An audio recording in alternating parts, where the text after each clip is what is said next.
Hello, everybody. Happy Friday. Today, we're welcoming Paulo Machado, who is the founder of Health Innovation Inc. and a healthcare startup investor with a very interesting topic on designing and developing AI to improve well-being. And Paulo, what is on your mind? Is that what we're here for? Yes, we are. And want to know what you think. I love the topic, Elena and Eric. Wonderful. What is on my mind? There's so many things rolling around my mind right now. I'll just pick one at random, which is the emergence of these new emerging technology tools, specifically AI. Is this one that's gathering a lot of people's attention these days, and the potential impact. Actually, let me back that up. The potential direct impact, second and third order effects of the rolling out of AI across society and globally. So the expectations of AI are somewhat hyped up, I think. But so there was this quote that somebody, I think, quoted Bill Gates as saying, I don't know if it's really him, but he said that people are overestimating what AI can do today and underestimating what it's going to be able to do in 10 years. Yeah. And I just wanted to get your thoughts on that. Like, to what degree in this healthcare AI for healthcare space do you think that is true?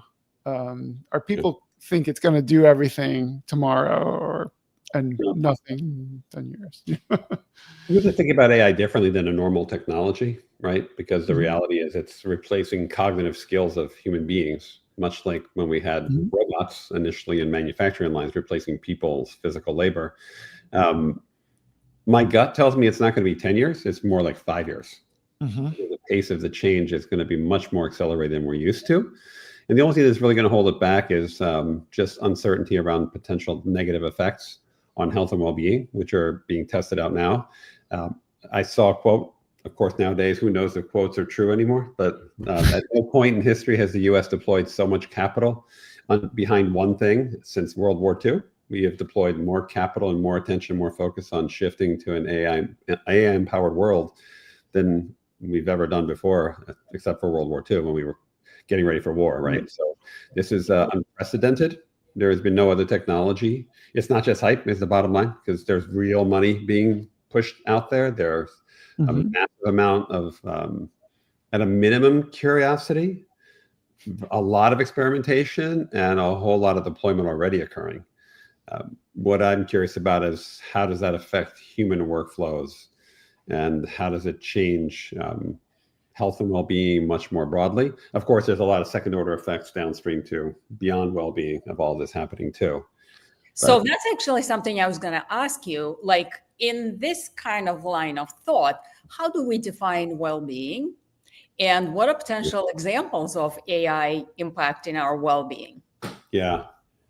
So to me, well-being is really, I actually think of it more from enabling humans to flourish. I actually belong to a group called the Future of Flourishing, and that's one of the little things they're trying to have happen in the world. How do you enable human beings to flourish?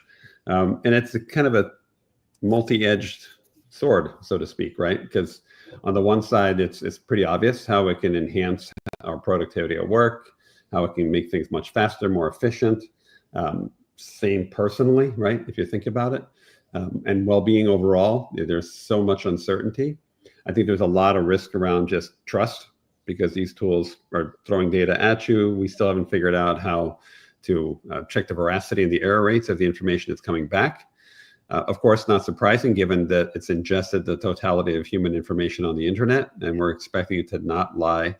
That's impossible, since the internet is full of falsehoods, which is a matter of degree of falsehoods, from all out lie to mostly true to 100% validated. So truth is on a spectrum, and you can't really expect the AI to kind of know what is true, right? Because everything's out there. If our brains were that full of information, I'm sure we'd be spouting lots of untruths. Those untruths are about being constructive to humanity. Sorry, say it again, Elena. So by well-being, you're talking about being constructive to humanity. I would probably expand that, because I think it's, how do we enable human beings and the planet to flourish, right? We can't live in a vacuum, human beings, right? Our ecosystem, it starts with us as individuals. I hang out with this guy behind me every day, right? Throughout the day, and it sits with me, right? And it improves my well-being to be this focused on being well and flourishing. We all have to figure out how to define that for ourselves. There are people who definitely have definitions that are unhealthy in terms of what it means to be well, because it's being well at the expense of others doesn't really bring well-being at the societal level. So there's it has to be some trade-offs that we have to think about. And the AI is going to accelerate those conversations dramatically as we decide to kind of push these technologies out. There's a whole series of dimensions that we still have to figure out how to deal with, right? One is just authenticity and truth, and how do we find like the truth that's actually true around improving my physical well-being, my mental and emotional well-being, my community's well-being, and frankly, way beyond the community, right? We're talking community at the planetary level, because without all of that being figured out in the next generation or so, we could cause ourselves a lot of harm with this, very powerful loaded weapon we're handing to all citizens on the planet. That actually is a question that I had written down as you were talking, which is, to what degree, and I think we had this conversation maybe last time a little bit as well, Elena, but to what degree does it concern you that we're maybe locking in some, like, there's obviously these certain national and cultural biases in that collective human, knowledge base that we're pulling from, right? The US and Europe probably and China probably have massively outsized implications on that. To what degree are you concerned that that's kind of locking in some of those problems versus that is going to get corrected over time? Yeah. Sadly, history doesn't seem to educate society as it moves on, right? If you look at Ray Dalio's recent book about the collapse of societies, right? Goes back and does a multi-100-year review of history. History's there to show us. It tends to be very painful lessons that really drive change. It looks like we're heading towards that, and we're not actually looking at the history and saying, hey, last time this happened, human beings haven't changed that much. Our technology and our framework and our access to information has changed dramatically. You would hope that since we're more educated now than ever in history, that we'd be able to look at history more objectively and make some decisions, but doesn't seem to be what's happening, right? That amygdala keeps pushing us towards more dopamine hits, more doom scrolling. Technology's figured out how to hijack your attention, which is what all we ever have to actually give is our attention to something, right?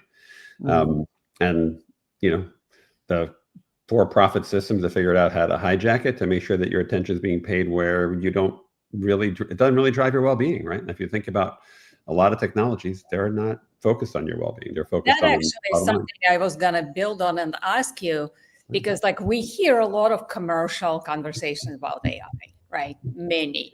We hear some rising now ethical conversations about AI, and we hear virtually no conversations about AI and well-being.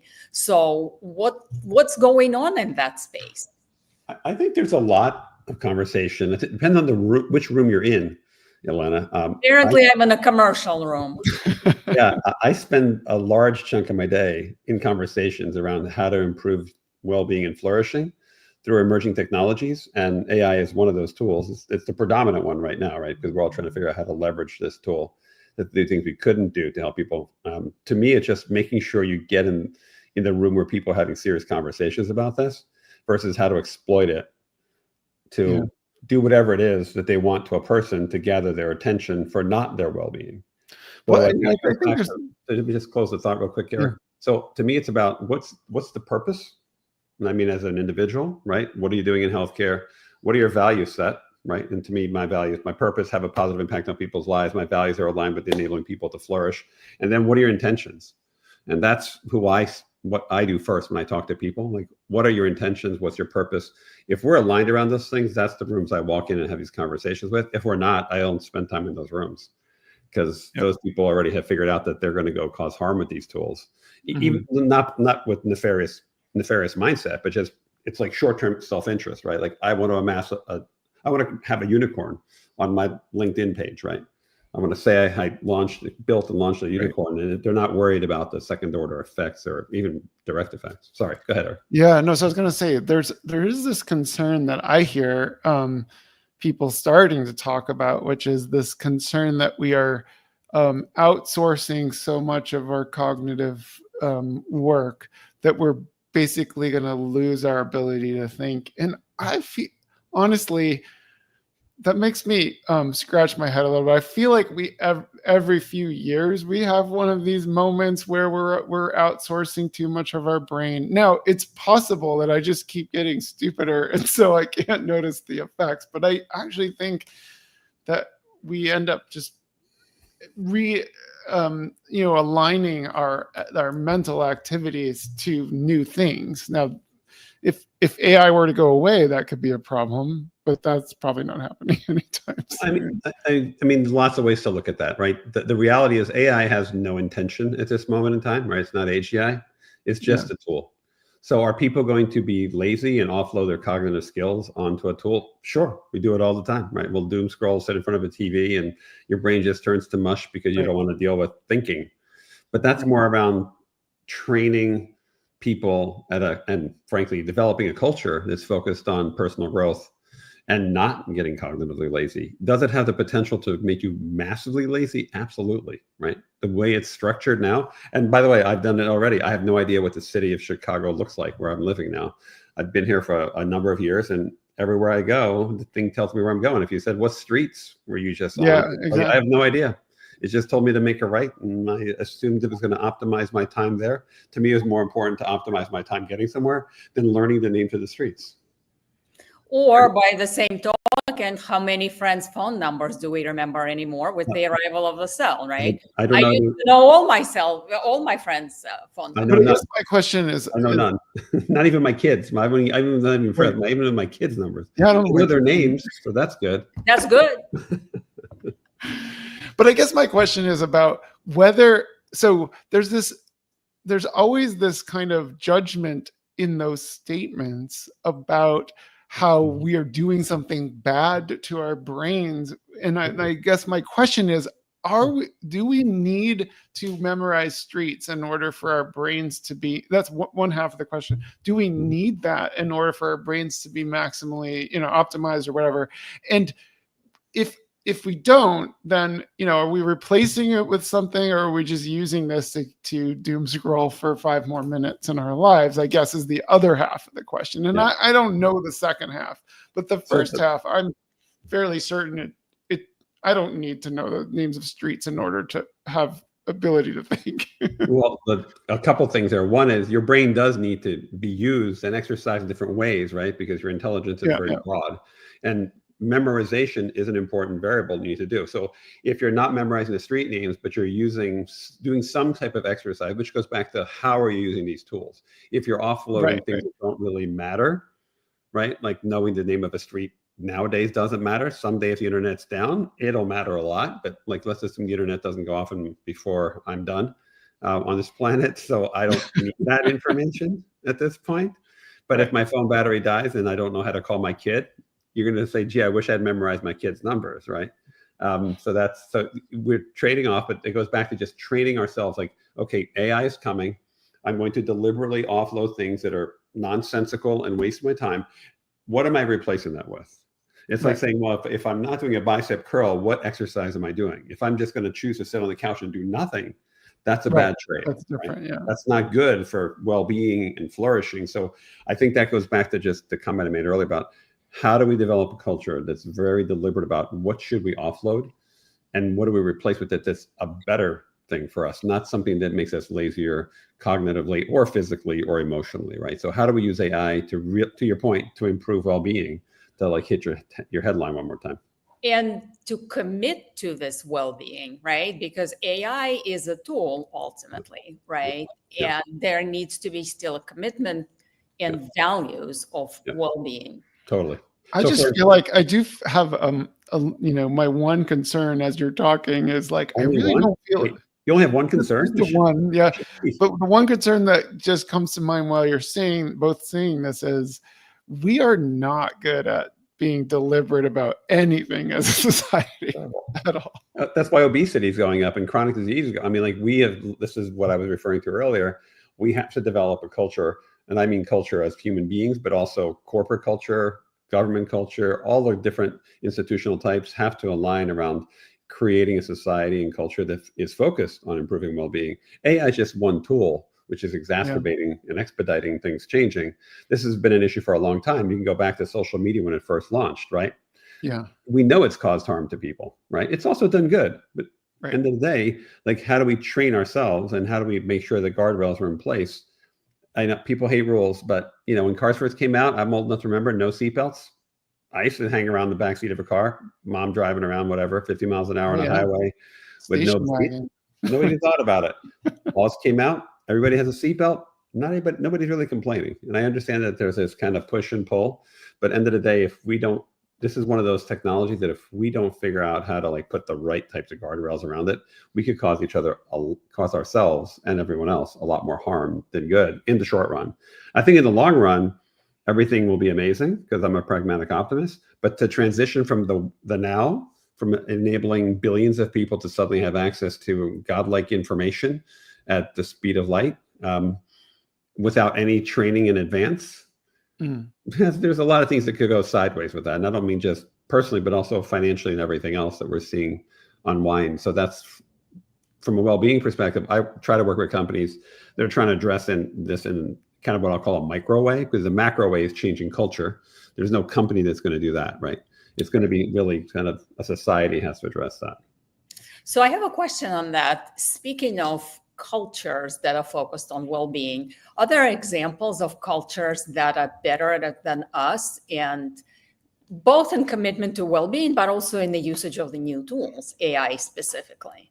Yeah, it depends on what you mean by better. If your goal is to improve well-being at a pace and measure it, then there are, for sure, right? There are multiple countries that are going down the path. Culturally, they're just more focused on everyone doing well and not focusing on a small percent doing amazingly well. And then when you average it out, it looks like everybody's just as well, but then you don't have these massive dichotomies between top and bottom. For instance, Chicago has roughly a 20-year lifespan difference, right, between two zip codes that are half a dozen miles apart, which is insane when you think the resources are exactly the same in that geography, right, in that immediate geography. There are lots of countries, I shouldn't say lots, out of the 200 countries, there are over 200 countries there's a small percentage of countries on the scale of the globe that focus on creating well-being for the population at large, right? They have large social welfare safety nets, and they are being cautious about how they roll out these programs. The EU is, ahead of the curve when it comes to trying to regulate this stuff. And of course, in America, we laugh because you're regulating innovation. You can't do that. I'm like, okay, you have to think about the costs. Pressure is huge, though, because this is one of those technologies. If you're not ahead of the curve, you'll fall off the end of the flat Earth, right? Yeah, but it is one of those technologies that you can, it's like how they talk about the cell phone sort of allowing some cultures to leapfrog over certain technologies and potentially actually get ahead because of that. And I do think that AI is one of those technologies that, while it does have the potential to create oligarchization, but it also has the potential for democratization of resources. Now everybody has access to all this information, so I think there's a balance there. There's not really a question in that, so I'm going to ask a totally different topic, which is. But Eric, there is a temporal misalignment, right? Mm-hmm. So everybody has access, but not everybody is going to have access to the same ability to have the same impact as certain people, right? So yeah, we all have a tool like fire, but some people are going to turn on fire and they're going to do something incredibly powerful with it. It's going to impact billions, and there's others going to use fire to just cook dinner. Yeah, so, that's fair. So I think temporally, or house worse than that. Yeah, or burn down their house, exactly, or their neighbor's house.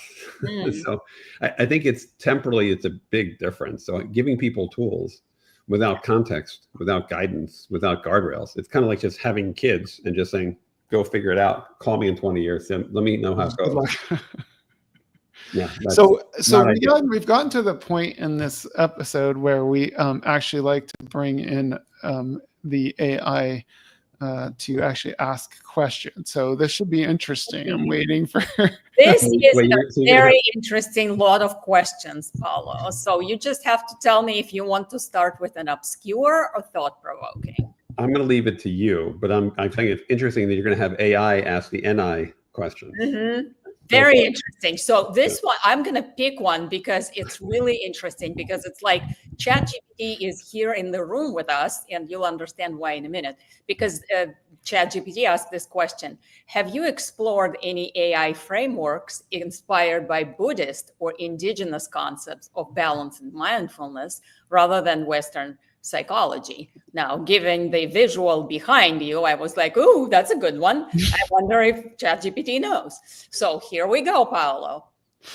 Yeah, I have. I've actually spent some time talking to several different LLMs about what it would look like to create a context to have some form of connection to self and well-being through the various different religions that have been brought into the world. And it was a very interesting dialogue to see how it was. How did the AI models do? Hard to tell, because I wasn't able to test them in a IRB approved study to show, okay, let's go implement this with 1 million people for a couple of decades and see how that goes versus, a placebo. So I'm not sure how to even approach that. Like it was intriguing. There's lots of interesting dialogue and gave me some food for thought. But implementation of something like that it goes back to culture change, right? To me, I'm much more of a secular Buddhist, so it's not the religious parts of it. It's more of a life philosophy approach. Mm-hmm. And I think we've touched on lots of things throughout this conversation around philosophy of life and how to live the best version of your life while not causing harm to other people, right? Because we do live on a planet alone. And I think we often forget, as a species, we evolved in small tribal groups, right? And now we're in a 7 billion person tribe, and the rules change a little bit because we're not wired to engage with people anonymously, and lots of not ideal behaviors for a community level come up when that happens. Which actually brings up the second question I picked from the lot for you. This one is a thought-provoking, and this says, if well-being is inherently subjective, how do you ensure AI system enhance a person's own definition of flourishing rather than imposing a standard model of health? Wow. And I know this is thick, right? This is deep. But in addition to that, I want to kind of look back yet another kind of side and not cause society harm if their view is yet again non-standard. So here we go. I mean, we've had this already, right? We've had multiple cults come up throughout society, multiple autocrats, et cetera, who had their view of what flourishing was, and it caused other people harm. And then we had rest of world turn on that after a lot of harm was done, right? That's happened. And they have less tools, right? They didn't have a tool that could summarize their whole knowledge question in 3 seconds. There is definitely concerns around people who want to create like an AI-powered cult. And AI will be able to, once it gets even better, to basically go out and cause people harm at what I'll call an objective level of harm, right? Like if you think about the Jim Jones and these other cults that have actually pulled resources out and they've harmed their families, were upset about these things, right? People are causing themselves harm for sure. There are objective measures of harm, right? That we can actually, so it's not all subjective. So you were asking, how would I create a framework? I'm actually working on that now. I'm working with a company specifically that's developed artificial emotional intelligence. So we're using that in an AI model. And we've also, to answer your question, there's an ethical framework and structure. So think of it like you're raising children. Ideally, you give it a couple of things, a couple of tools before you let it leave your home.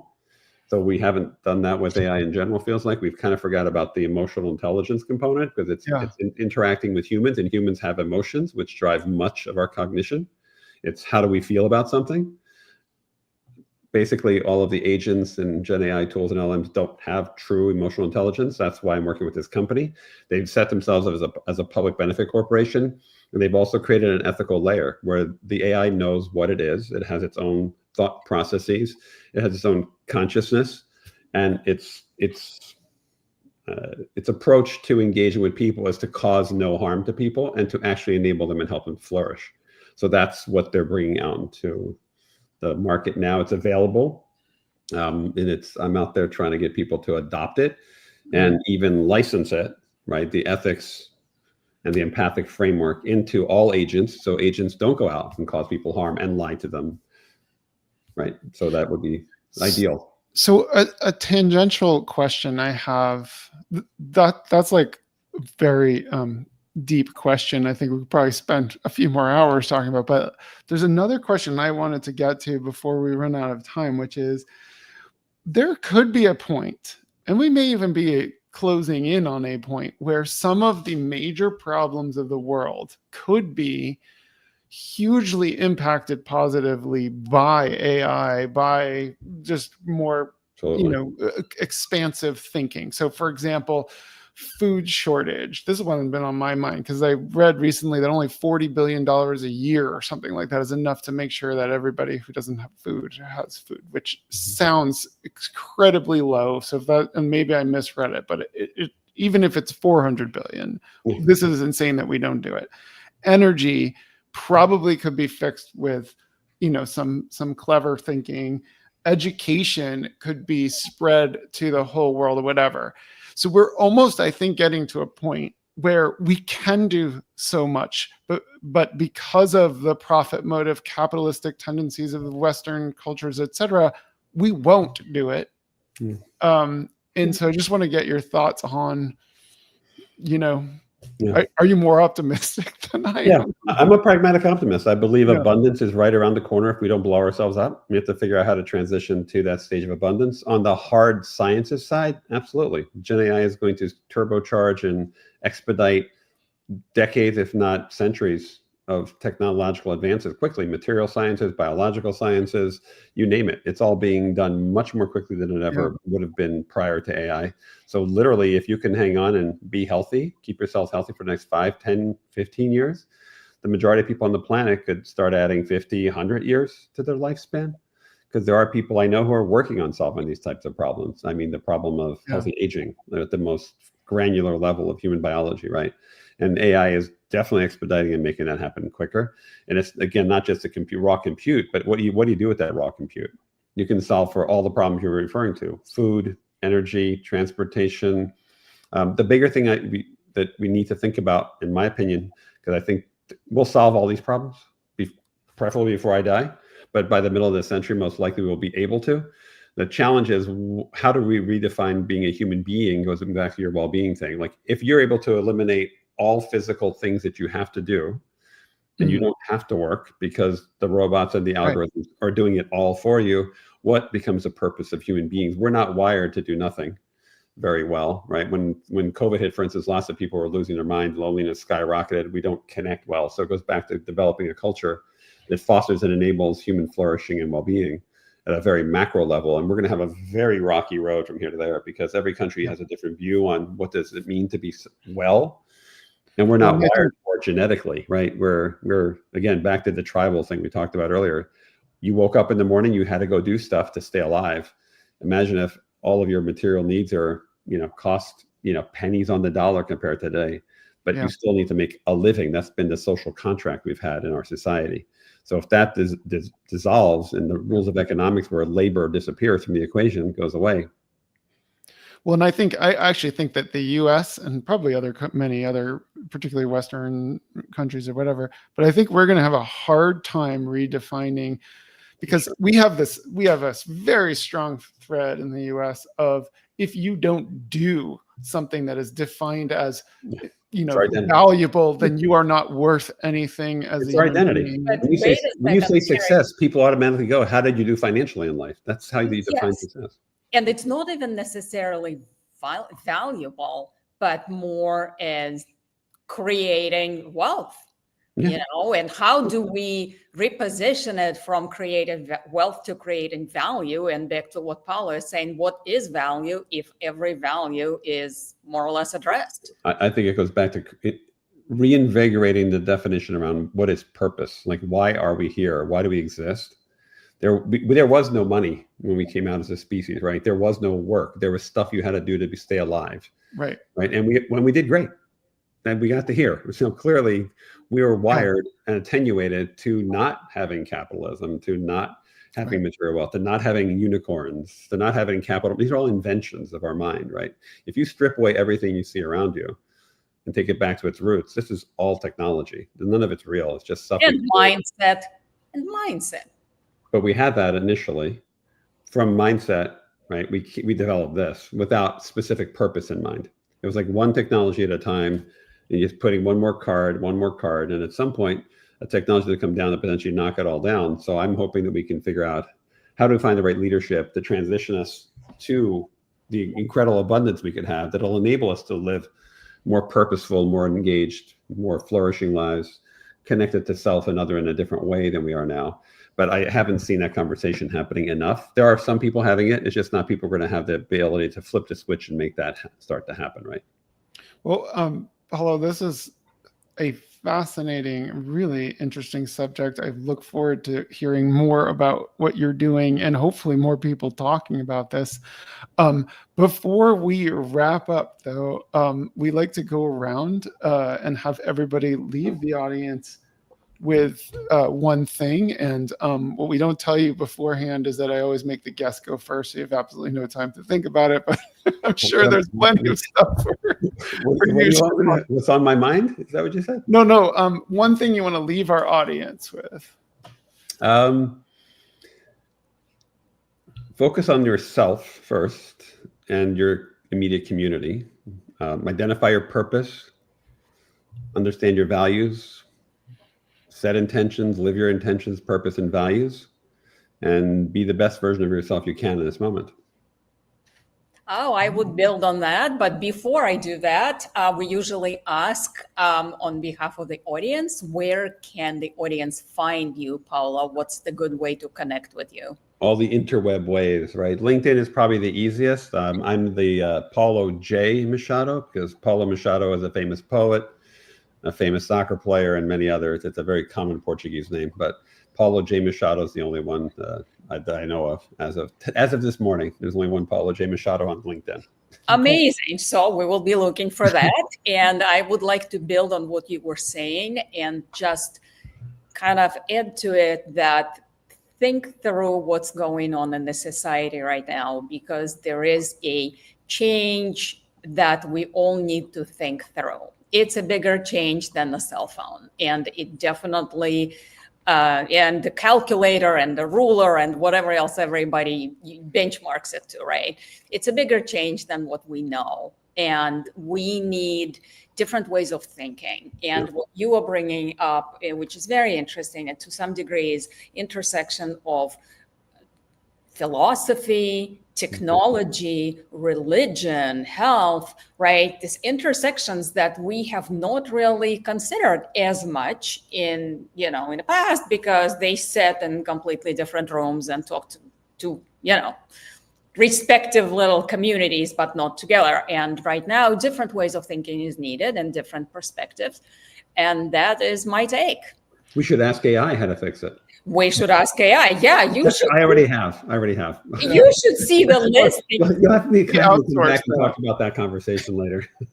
Exactly. So I have two things that I want to bring up. One is, like, we didn't really dive into this too much, but you did bring it up, Paulo, which is the idea of training emotional intelligence into AI. I think is really fascinating. Yep. And actually, we had a conversation last week about empathy. Like, can you actually use AI to train empathy? And that just kind of picks up on that. I think it's really intriguing. So the answer is yes. Human beings can be trained to be more empathic. The company I'm working with has shown results of that sort, because if you think about it, empathy, compassion, and how we learn is through who you hang around with and what they're like. So if you're talking to an emotionally intelligent, empathic, kind, compassionate, patient, non-judgmental entity, whether it's human or not, you will become more of that. The study about the 5 people you spend most of your time with is who you are. Mm-hmm. Yeah, that seems to be true too when you count artificially emotionally intelligent beings. Sure. So the other thing is, just to keep building on what you're saying, this concept that we are going to have to adjust our societal expectations either way, We can either do it mindfully or not mindfully. And mindfully, hopefully, we will stop doing what we were talking about before, of like, you're only valuable if you fit into this small box of definitions.